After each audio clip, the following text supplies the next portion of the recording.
A very good evening to you and welcome to BBC News. The Commons Speaker, John Bercow, has made a strong condemnation of Donald Trump, saying he wouldn't allow him to address Parliament. The President is due to visit the UK later this year for a state visit, which was expected to include an invitation to speak to MPs and peers.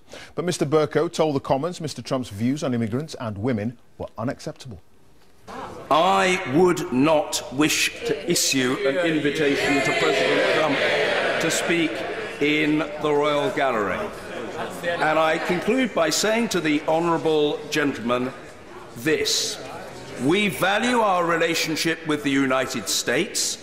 If a state visit takes place, that is way beyond and above the pay grade of the Speaker.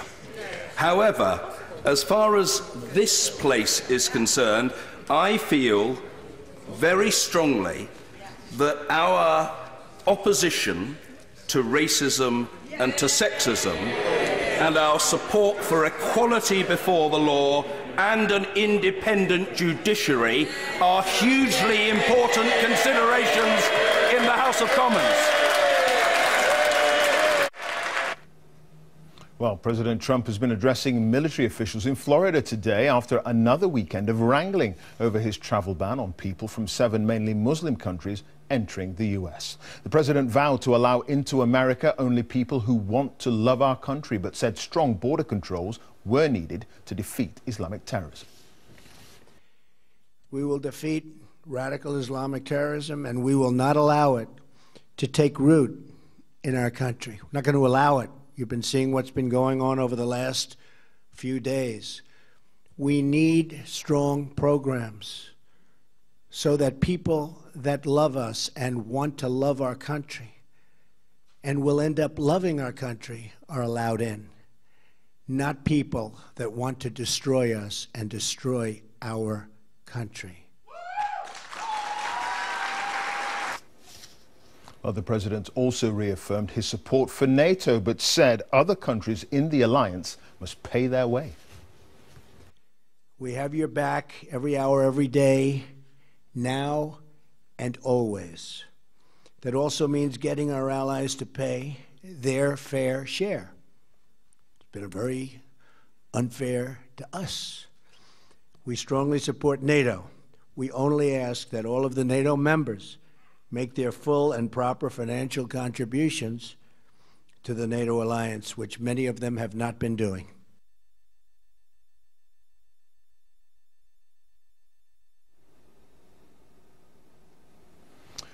Let's talk now to Niall Stanage. He's the associate editor at The Hill, American political newspaper. But before that, let's talk to Stephen Doughty, the Labour MP who tabled the motion opposing the state visit of Donald Trump. Mr. Doughty, it's good to see you. Thanks for joining us. Do you think Mr. Bercow went a little bit too far in supporting your motion? Even some people are saying that he was way out of line.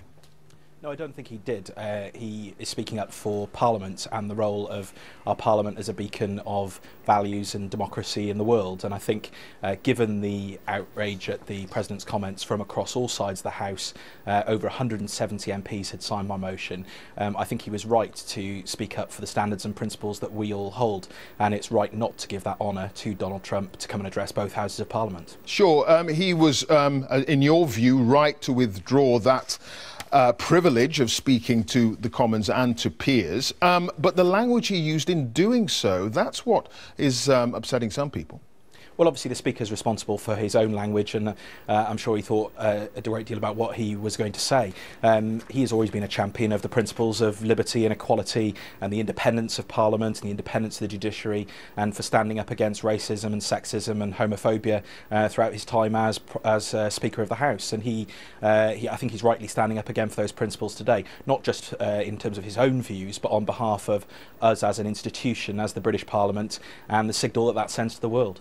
But you know the view of the government, and Theresa May was in Washington not too long ago, trying to forge an even closer relationship than the one we already have as a result of the Brexit situation. Surely allowing Mr. Trump to address Parliament is part and parcel of his state visit.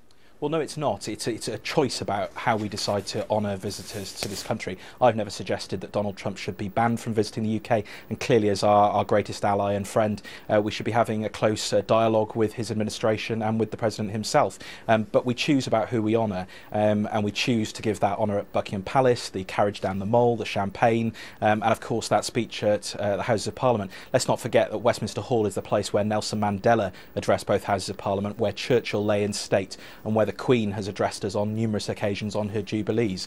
And I simply do not think, given Donald Trump's comments about women, about torture, about refugees, and questioning the very foundations of democracy, that he should be allowed to address the Houses in that important place. OK, Stephen Doughty at the Commons, thanks for joining us. Thank you. Let's talk